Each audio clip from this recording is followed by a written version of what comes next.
And we are not making enough money to make our European shareholders happy, and there's a lot of controversy. So what happens? What happens is we have to restructure with the banks, something that I've never had to experience before. You're not giving up, though? We're not giving up, but we need 40 or more banks around the world, including in France, to help us rethink it. And I think if they don't, you might close? If they don't, we have what's called a liquidity problem. With a lackluster premiere of Euro Disney and the financial problems that troubled the country's housing market, it was clear that the resort wouldn't be building a second park anytime soon. And so, even with the plans all drawn up, in the end, none of Disney MGM Studios Europe came to be, and those plans were put on the shelves of Disney Imagineering archives, seemingly lost forever. Right? While the resort struggled after its opening, things were slowly getting better. But the same could not be said for the Walt Disney Company. As the 90s came to an end, the Disney Renaissance did too, and many misses both in the parks and film side of the company were taking their toll. At this time, Michael Eisner, still at the helm, but losing support and control over the House of Mouse, wanted to breathe new life into it. And the second gate of the now called Disneyland Paris Resort could help shift the tide. We know that the park would have to be built someday, or Disney could lose the right to that land, but according to several interviews and articles with Disneyland Paris executives, the 1987 convention said that Disney had a deadline of until 2011 for the second gate. With the boat slowly sinking, Eisner decided that it needed to be done sooner rather than later. And so, Imagineers reopened the drawer with the plans and took out a couple of pages of the Disney MGM Studios Europe project, since the budget had been reduced several times over. At this phase, different proposals saw the light of day, all of which inspired by, but severely lacking the vision or scale that the 1995 project had intended. During this time, Imagineering sent forward a few ideas and concepts. One of them wasn't a theme park, but a multi-hour experience seen as an addition to the resort that celebrated animation. The concept then being worked on by Tim Delaney, one of the lead Imagineers of the Disneyland park, having created Discoveryland, was going to be fully indoors in the style of a Disney Animation Pavilion. The Disney Animation Studios east of Paris would have been relocated here, so that people could also see real movies being created. As time went by and seeing this wasn't technically a theme park, the project evolved towards a small park with future expansion possibilities to fix the lack of activities. In 1997, this proposal would see the creation of the small-scale park, mostly spread across a long main alleyway with some attractions on each side. On the right, there's a Chinese theater. On the left, an area dedicated to animation. And on the end of the street, 3 sound stages. The 2 to the side possibly being theaters, and the larger in the center the precursor of Studio One. On the left, Rock and Roller Coaster can also be seen, something that would make it past this phase and into the next proposals. While this plan is strange, it served as the bridge between ideas and evolved into the Walt Disney Studios Park. For the first time, a theme park would have Walt's name. The entrance plaza is where most similarities with the original Disney MGM Studios Europe plans can be seen. It also underwent several stages of development, like in this 1997 concept that showcases the same Spanish Revival architecture on the buildings, leading to the large indoors Hollywood at night. This obviously later became the front lot, the Place des Frères Lumière, paying homage to the brothers that developed the first public screening of motion pictures, as well as pushed the small industry forward like no one before. The front lot, being an evolution of the entrance to the original park concept, was this park's best looking area, a place that felt like the ideal old-style movie studio from the Hollywood that never was. It featured a fountain, shops, and guest support-related areas, and most importantly, the Eiffel Tower, the icon of the park. This that too saw some stranger ideas pitched. Overall, it was well made and welcomed guests in the best possible way. If the rest of the park was like this, perhaps it could work. Inside Studio One lived lights, camera, action, an interactive show with a complete crew working on their latest motion picture. This was a very large, 70 meters long and 20 meters high soundstage, the second largest in Europe, although much smaller than the old proposal that had 3 of them connected. Guests would find themselves in the middle of the action where large set pieces lined Hollywood Boulevard, from a nightclub to a recreation of the Egyptian theater. The building was full of references to Hollywood. They were of course only facades, and looking behind the curtain you'd see what the behind the scenes looked like. On the right, a quick service restaurant that served the stars, and on the left, a large store with spotlights, cables, and equipment. After Studio One, Walt Disney, the man himself, was present in statue form, holding hands with Mickey, and to each side, 2 courtyards opened up. On the right, Animation Courtyard had its own icon in the form of the Sorcerer's Hat, the same hat that never made it to the center of the lagoon in front of Disney MGM Studios Europe. In here, guests could visit Art of Disney Animation, an exhibition on the history of the medium. The Mona Lisa of the small museum was a real multiplane camera developed by the company decades earlier that allowed for much more realistic camera movements for animated features. Deeper into the building was Drawn to Animation, a presentation in which Mushu interacted with an animator demonstrating the techniques used to bring these characters to life. Outside, one of 2 theaters was home to Animagique, a beloved and innovating show created for the park, in which Donald and Mickey were the artists working on an animated film. The duck opened the Walt Disney Studios archives, and from inside, countless films came to life right in front of audiences. The show was a success and used several techniques to wow guests. The first ride of the park was also nearby. This came in the form of flying carpets of Aladdin. The studio theme carries into here as you queue behind the Agrabah backdrop and get different orders from director Genie. On the left side of Walt lies Production Courtyard with the plastic stars. If one side was animation, the other was live-action cinema and television, and here guests could take a peek behind the real curtain, not an animated one.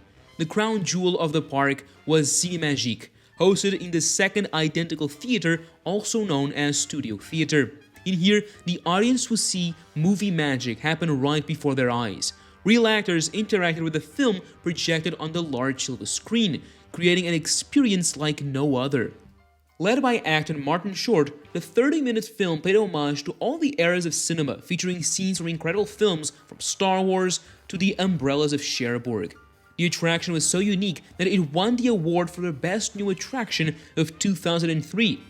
What's most interesting is that this was too inspired by the original plans for the Disney MGM Studios Europe Park, as the main attraction of that park would have been the Grand Movie Palace, a similar experience to what ended up being created with Cinemagique.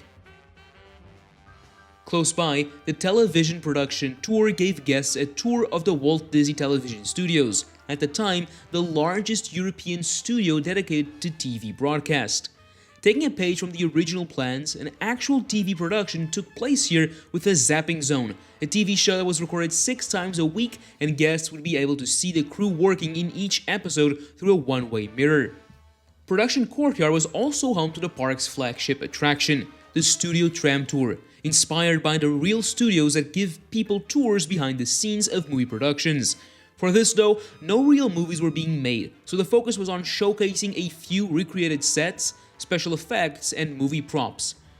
The original billboard, designed by Drew Struzan, the artist behind some of the most iconic movie posters of all time, welcomed guests to the queue and station where the large trams picked them up.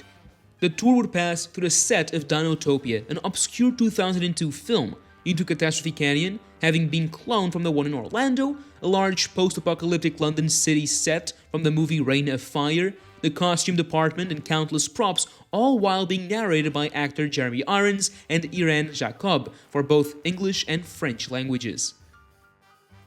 The backlot was the final of the lands in the park. Here, Armageddon Special Effects was a walk-through attraction experience in which guests could see different kinds of special effects at work, from green screens to real physical effects in a recreated space station from the movie, in which flames and shocks would happen at the climax of the experience. To its side was the Backlot Express, yet another addition from the original park, but no gangster shootout. In its place, guests could find Rock and Roller Coaster starring Aerosmith. This was another clone from Orlando, having opened a few years earlier. Guests entered a recording studio Tour de Force, whose walls were decorated with music posters and other memorabilia from the band and beyond. In the pre-show, the band, led by Steven Tyler, welcomed them as they were in the middle of designing a roller coaster for their wildest fans. The coaster launched riders at over 90 kilometers an hour to the sound of 5 different soundtracks. It wasn't in the dark though, as the ride counted with more than 300 moving lights and other special effects. The last attraction of the park came in the form of Motors Action Stunt Show Spectacular, a huge outdoors theater with a southern French town as the backdrop of some crazy stunts. The team behind this production included coordinators from movies like James Bond, License to Kill, and GoldenEye. The stunts would be performed by 45 drivers from several motorsports. On March 16, 2002, after a quick construction time, the park opened to guests as the biggest addition to the Paris resort since 1992, marking 10 years of Disneyland Paris. However, guests would quickly find out that this second gate wasn't up to par with the Disneyland park next door. From the ground, there were areas that looked fine, like the entrance plaza, but after passing through Studio One, there was a serious lack of theming. It looks like people don't find studio backlots all that exciting, and one of the reasons Disney MGM Studios in Disney World worked was because of its amazing Hollywood theming and grand rides. But even that park was already suffering from the growing lack of interest in taking a peek behind the curtain of movie magic. More and more DVDs would include these peeks, and the need to experience this in person was lowering. There were also several areas in the park that looked like the money ran dry and laid unfinished. Could this be the first theme park to open with construction walls? Well, because of this, guest numbers weren't that enthusiastic. But still, Walt Disney Studios played a role in making guests stay for longer, and with a low budget, there wasn't much to expect from the place. The next steps were clear. The park needed to expand. One of the early plans after the park opened shows an unrecognizable Walt Disney Studios park. While little is known about this proposal, it aimed at expanding the park outwards with a large new hub in the center with paths around the fountain. Production Courtyard would become the theater district and receive a large new circular theater nicknamed Lion King. A production based on the beloved animated classic would therefore populate it. A new ride was to be added here as well. In fact, Soarin' Around the World had been proposed before the park first opened, but the budget did not allow its construction. This would be a clone of the Flying Theater attraction from California Adventure, featuring 2 theaters and taking riders sightseeing around the world. A similar proposal made in 2003 in a more cartoonish style kept Soarin' in the same location and gives us a better understanding of the expansion possibilities. Firstly, the tram tour entrance would be relocated, and in its place, the grandiose facade of the Chinese theater would rise, becoming the icon of the park, just like it was meant to be nearly a decade before. The plans also included the Tower of Terror, a thrilling elevator ride based on the Twilight Zone show created by Rod Serling. Here, it would be placed behind a newly created hub area full of different facades. This location for the ride at the back side of the park would create a completely different experience for guests as soon as they passed through Studio One. The tram tour would also see several additions with more sets and a larger ride path, making it more interesting to ride. Animation Courtyard is expanded as well with new family-friendly additions, a solution that aimed at tackling the lack of attractions for younger guests. While most of this proposal never saw the light of day, Animation Courtyard was the first to change. Imagineer Jim Scholl was to create a new family-friendly area. The idea was Toon Wood Studios, a place where cartoons ran the movie productions, which even counted with its own studio arch. Here there are 3 rides, since it also incorporated the already existing flying carpets of Aladdin. The first edition was Goofy's Backlot Tour, using a similar never-built concept named Runaway Camera Dolly. Guests would ride a family coaster trying to film all the scenes necessary. The coaster itself would be similar to the Barnstormer in the Magic Kingdom. At the back, the hills of Toon wood overlooked everything, and many props were scattered all throughout the area. The most interesting addition, however, was in the soundstage named Digital Animation. Inside, it's possible that guests would find Buzz Lightyear Laser Blast, as the ride was firstly proposed as an addition to Walt Disney Studios Park rather than taking over the Visionarium in Discoveryland.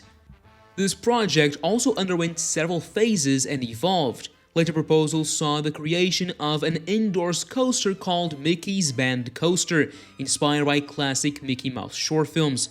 But in the end, Toon Studios is what came out of it, featuring two new rides, Cars 4 Roues Rally and Crush's Coaster. These added the necessary kid-friendly attractions the park needed and opened during the 15th anniversary of the resort in 2007. Toon Studio was the first expansion, but a second, much more important one would mark a turning point of studios. Since its opening, certain decorations hinted at a major future addition to the park. Walt Disney Studios didn't really have a themed area once you passed Studio 1, but this project aimed to change that. The Hollywood Tower Hotel project underwent different phases too. Imagineers understood that new placemaking had to be created to immerse guests in the story of the hotel even before setting foot inside, and so a new Hollywood area was built. This early sketch shows the crossroads from Hollywood Boulevard on the right extending from inside Studio 1 and Sunset Boulevard on the left, with a large hotel at its end. New, smaller buildings were designed to be placed in front of the Hollywood Tower Hotel, but it was this ride that drew most eyes. For the first time, a highly themed environment was built in the park, one that puts guests in the middle of their own episode of The Twilight Zone. This was a huge project which ended up costing over 180 million euros, one of the most expensive theme park attractions of its time. Imagineers sourced objects from flea markets around Europe to decorate the rooms and library, and the company worked with many local companies that gave the ride a completely different feel compared to the rest of the park. This was authentic. Tower of Terror was inaugurated alongside the newly remade Hollywood Boulevard on April 8, 2008, and it proved to be a huge success, acting as the main attraction of the park for years to come. Because of this new success, the park saw the need to further expand, but there wasn't any clear way to do so. Whatever Imagineers decided, some changes would be needed to accommodate the new lands. The choice was made to shorten the studio tram tour by removing the costume department section of the ride. This opened a large area for two new mini-lands. Reducing guests to the size of ants worked really well in the past attractions, such as Honey, I Shrunk the Kids Playground or the Bugs Life Land in California Adventure. A similar idea was proposed for the park, but in the end, the concept evolved into what we know today as Toy Story Playland. Here, in the first land designed around the Toy Story movies, guests would come face to face with giant versions of the beloved toys and are invited to play along in Andy's backyard. 3 new rides were created for the land: Parachute Drop, RC Racer, and Slinky Dog Zigzag Spin. Everything is connected with different kinds of toys and large-scale Christmas lights overhead, once more immersing guests in the story.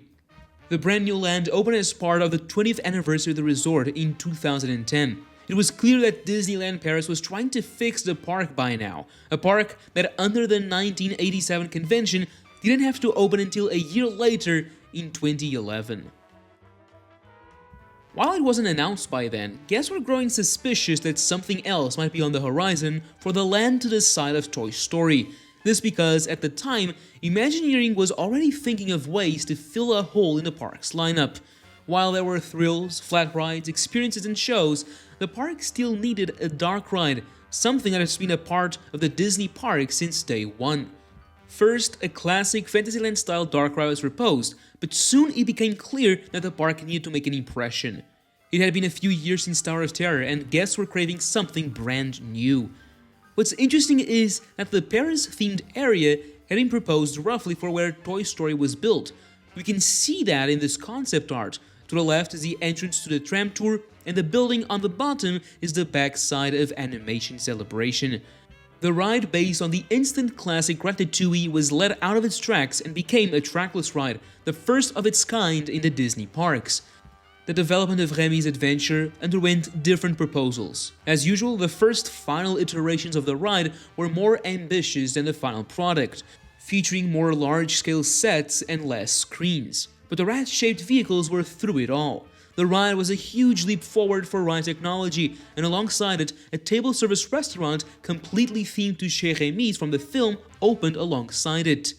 The inauguration was held in 2014, and for the first time, you could visit Paris in Disney in Paris. By the mid-2010s, Walt Disney Studios had underwent several expansions that brought much more interest to the park. Accompanied by the opening day shows, it was a small park that still packed quite a bit, but it was a long way from getting to the same level as most Disney parks around the globe, even more so the one next door. In June 2017, the Walt Disney Company, led by then CEO Bob Iger, took full control of Euro Disney SCA, and Disneyland Paris was completely acquired by the American company, marking the first time the resort was fully owned by Disney. This is a huge turning point in our story, but the bigger news were only coming a few months later with a visit to the Élysée Palace, where a promise would change Walt Disney Studios and the resort forever.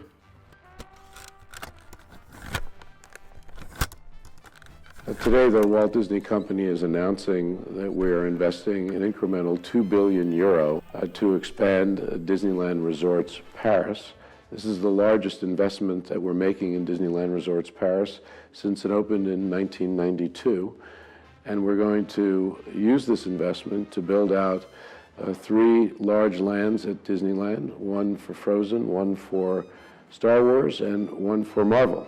Disneyland Paris opened in 1992 and expanded with another park about 10 years later. This investment, which represents the largest investment we've made since we opened in 1992, is the direct result of growing confidence that we have in the economy of Europe and in France in particular. Disney chose France to build a theme park in 1992, and we continue to choose France as a place to invest our capital for long-term growth and to continue to entertain the people of Europe in very compelling ways.